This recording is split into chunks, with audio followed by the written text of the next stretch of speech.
Hello, physics students. This is Dr. Brinzy here. This is a lesson 4.1.2 video, and we're going to be talking about a topic of conservation of momentum is going to be our topic.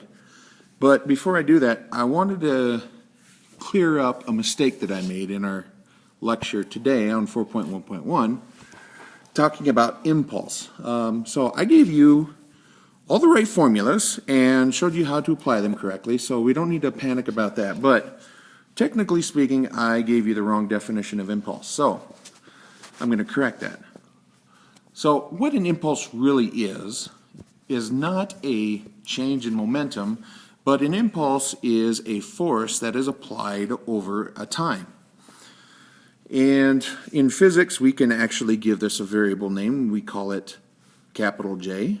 And it is a vector. It cares about direction, so I put the vector sign above that. So impulse, J, is equal to force times the change in time. And this formula works if that force remains constant over this time period. Okay. If it doesn't remain constant, then we can say instead that the average impulse, so we use our average symbol, equals average force times delta t. And this works always. Okay.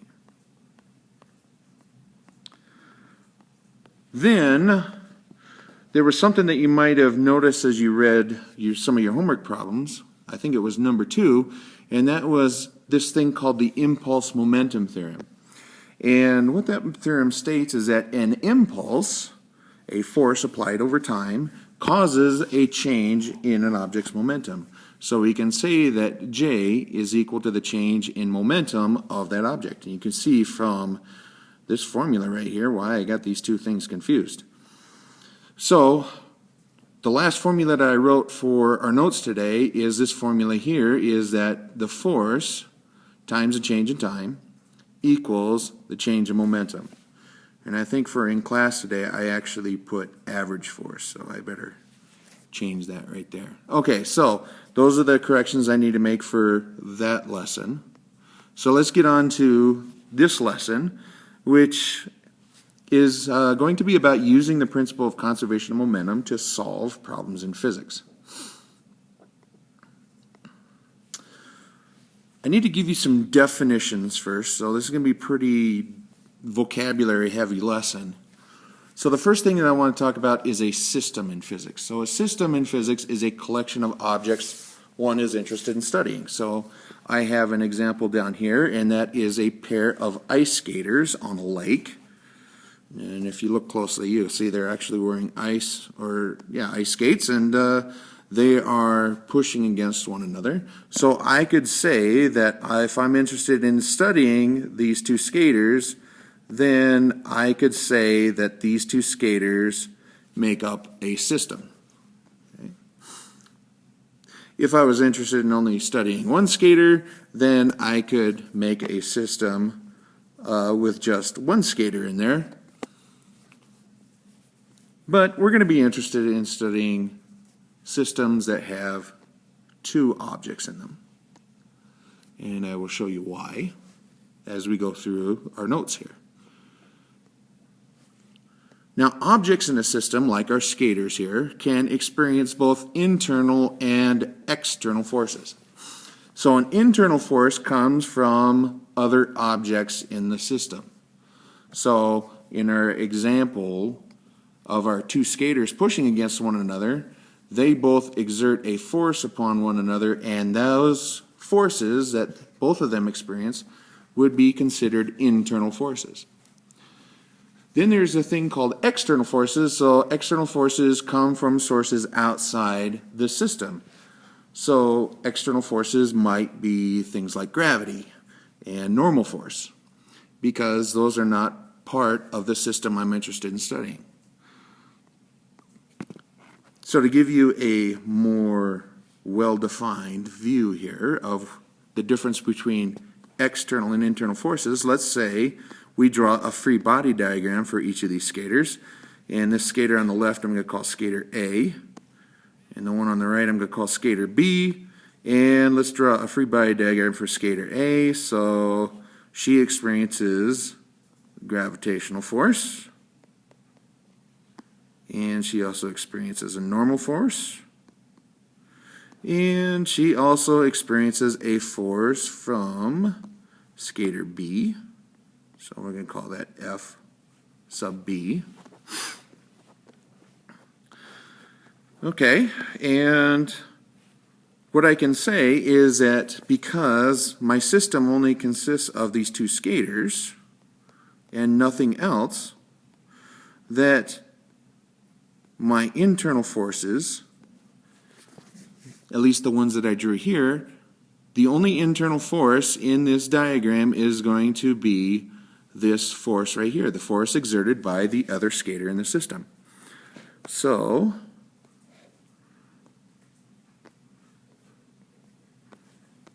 this one would be an internal force because it's coming from the other skater in the system. The normal force is coming from the ground, which is actually external to my system. That's not part of my system. So that would be external. And so would the force due to gravity. That is also an external force. Okay. So what I want you to do is I want you to pause the video very quickly and draw a free body diagram for skater B, and then I also want you to label the internal and external forces for skater B, and then we'll come back and we'll look at our answers. All right, welcome back. So let's draw this free body diagram for skater B. So he also experiences a normal force and a force due to gravity, and he is also going to experience a force from skater A. And remember, since this force and that force are an action-reaction pair, they are equal but in opposite directions. And hopefully what you also recognized is that this is an external force. The force due to gravity is also an external force because both of those are coming from sources outside of our system of two skaters. And this force right here is an internal force. Okay.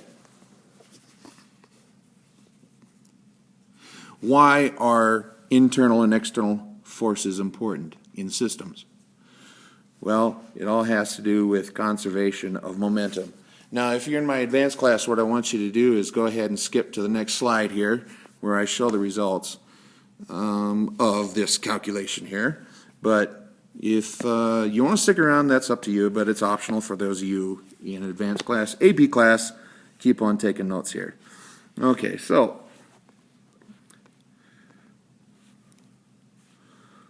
let's say that I am going to add up all of my internal forces here. So the two internal forces that I have here were the force that skater B exerted on skater A and the force that skater A exerted on skater B. And if I add those two together, what do I get? Well, according to Newton's third law, FB is equal in magnitude but opposite in direction. So I can actually say that FB is equal to negative FA. So if I replace this with that, what am I going to get? I am going to get negative FA equals, or negative FA plus F of A, and that equals 0. So the sum of all of my internal forces is equal to 0. Okay.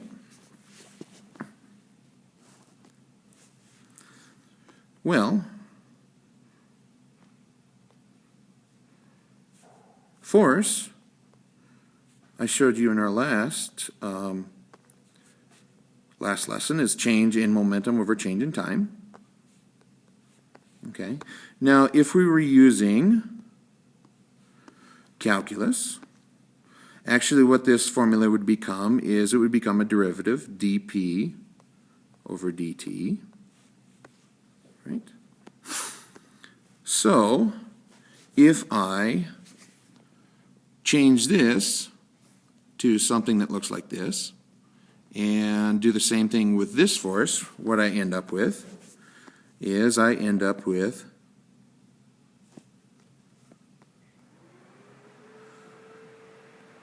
the change in momentum of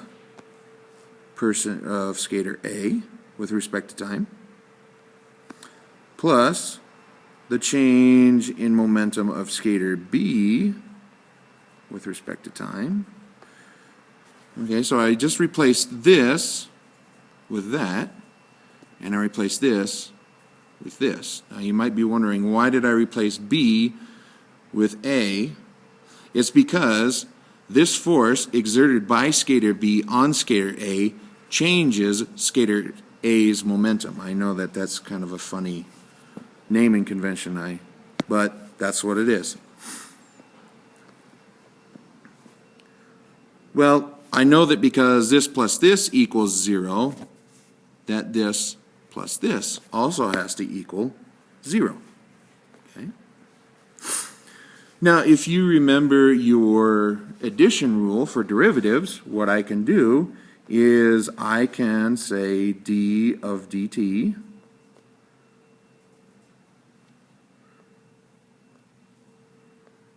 of the sum of these two momenta is equal to 0. Okay. Now this might not be a very important formula, or it might not look important, but what is it saying? It's saying that this number, if I add the two momenta together, the momentum of skater A and the momentum of skater B, it is not going to change with respect to time because its derivative with respect to time is equal to 0. So I can say that the momentum of skater A plus the momentum of skater B equals a constant.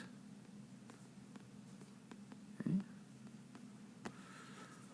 Well, that's pretty big. Because what that's saying is that this number is conserved. The momentum of skater A plus the momentum of skater B, that is conserved. And what we call this is the total momentum of the system.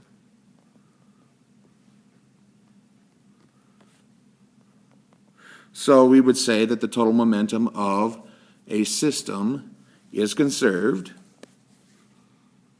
if, and this is a big if these are the net forces acting on our two skaters. Okay, let me change my slide and put that in a more formal language here. So, conservation momentum, first of all, you have to know what total momentum is. It is the vector sum of all the momenta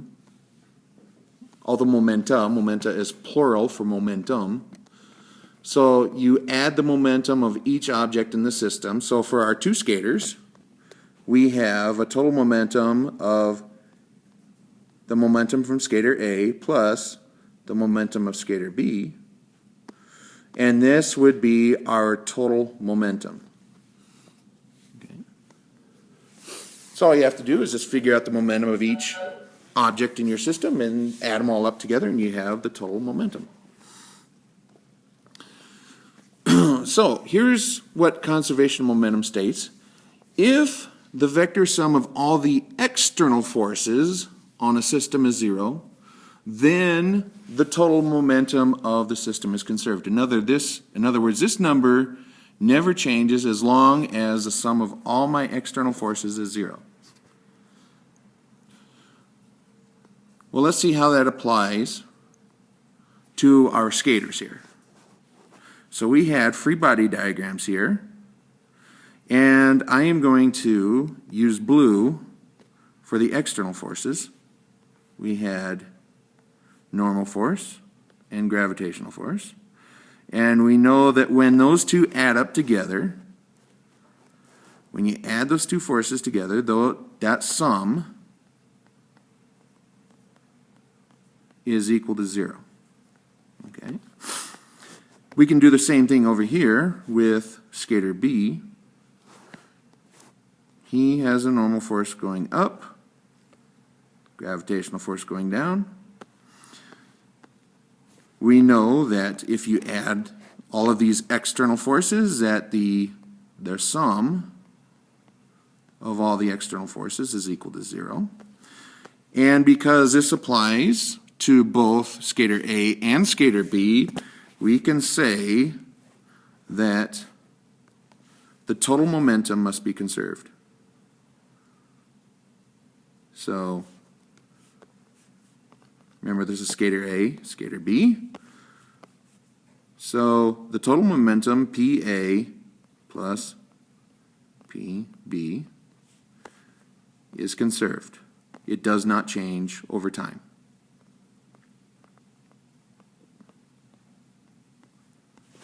Okay? And that's what conservation of momentum is all about. Okay, I think that's going to wrap up my video for today because I know I'm getting very close to my deadline if I haven't passed it by a few minutes already. So I hope you found this video helpful. Feel free to ask questions in class tomorrow because I know I did go through this somewhat quickly. But that's what some of our class time tomorrow is for, is to ask questions. So I'll look forward to seeing you then. Bye.